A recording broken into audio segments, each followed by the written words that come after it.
This is FAB100RS. This lock belongs into resistance class 2.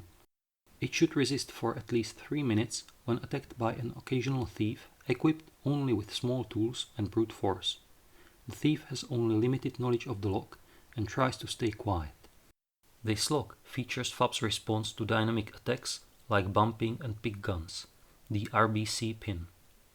This pin enters the core only 1.5 mm and causes the key pin to sit low in the chamber. That way it doesn't come into a contact with a pick gun or electropic needle and doesn't bounce when the needle strikes the pins. This pin can be in any of the chambers, and even when it was meant to deter dynamic methods, it can frustrate picking too.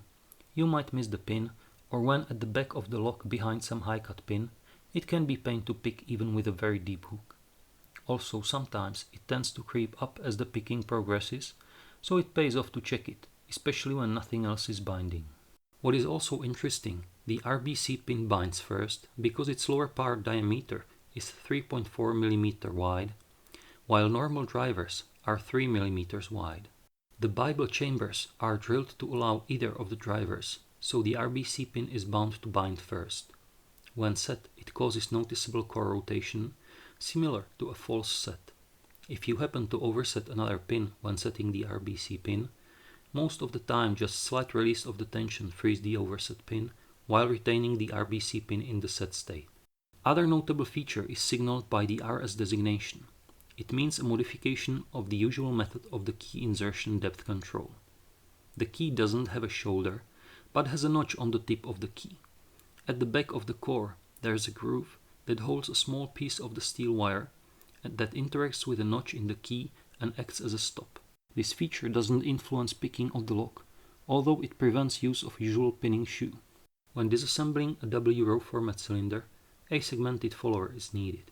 The keyway shouldn't cause too many troubles even to a relative beginner, and the tolerances of this lock aren't very high, similar to FAB50.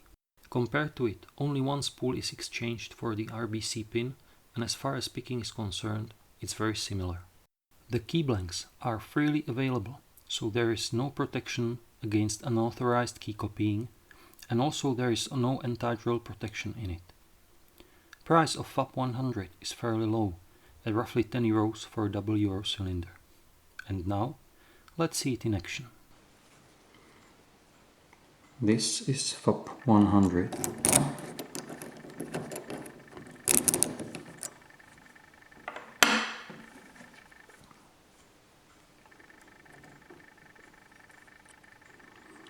So the first one to bind is RBC pin in chamber 2.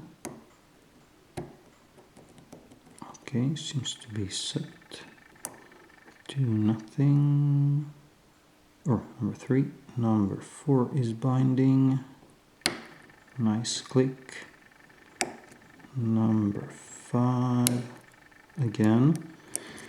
And we have a deep false set.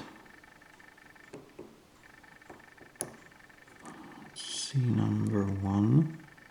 Counter rotation and reset.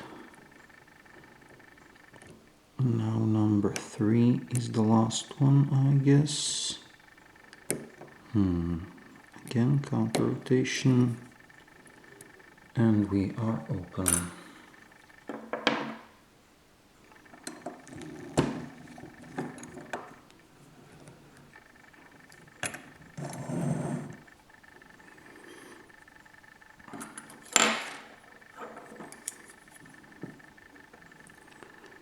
Now, let's cut this guy.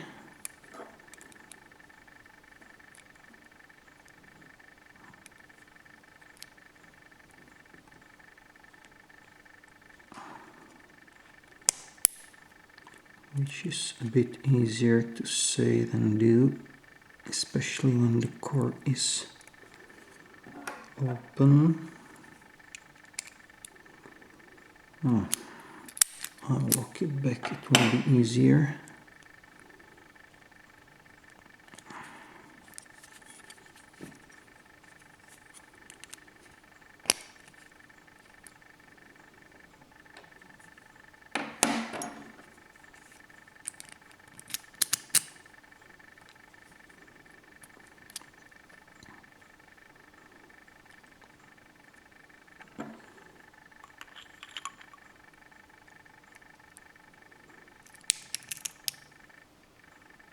Okay.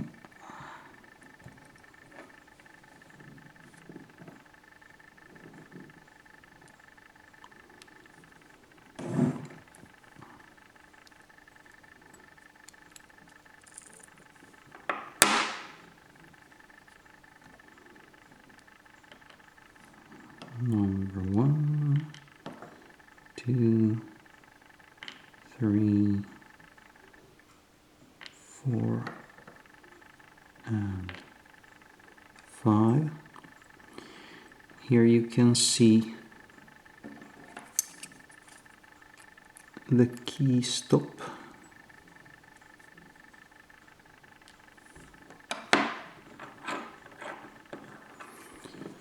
As you can see, the key has no shoulder that would stop it from going too deep into the core, and this little piece of wire acts as a stop.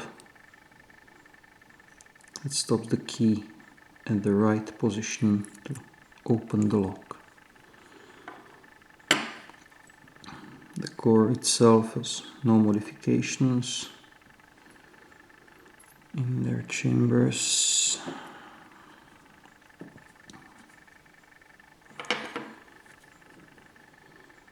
Now let's dump the drivers. Spool in number 1.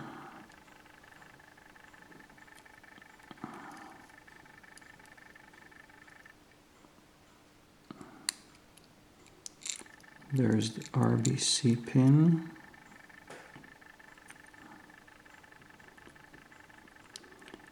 These can appear in any of the chambers.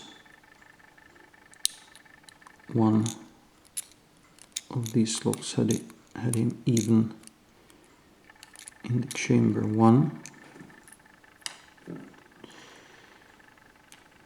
which is a bit of a giveaway.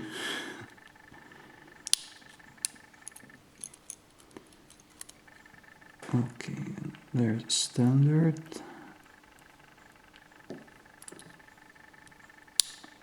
And again standard.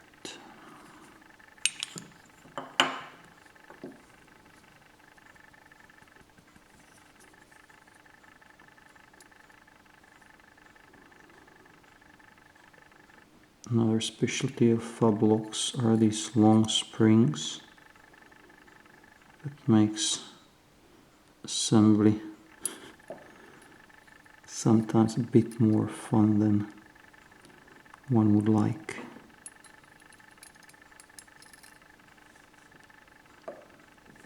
Okay, and the last one tried to escape.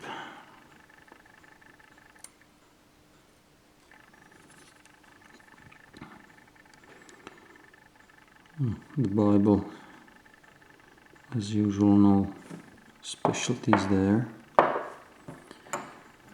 So let me arrange the pins.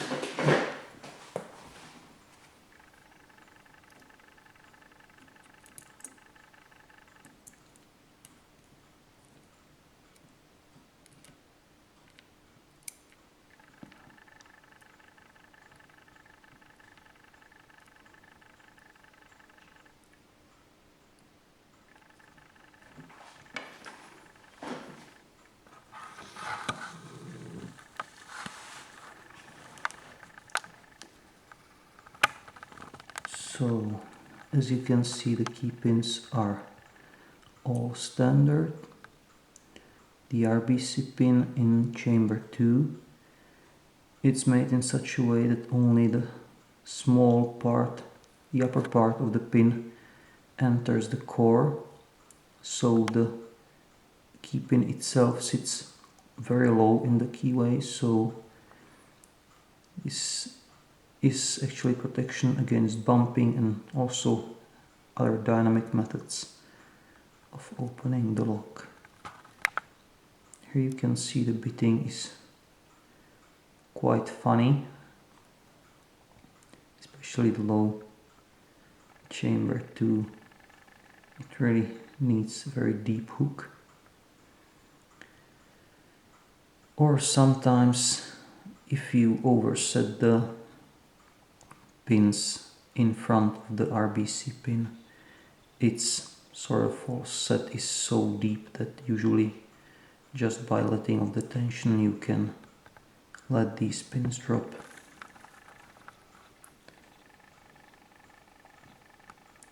So that's all for now. Goodbye.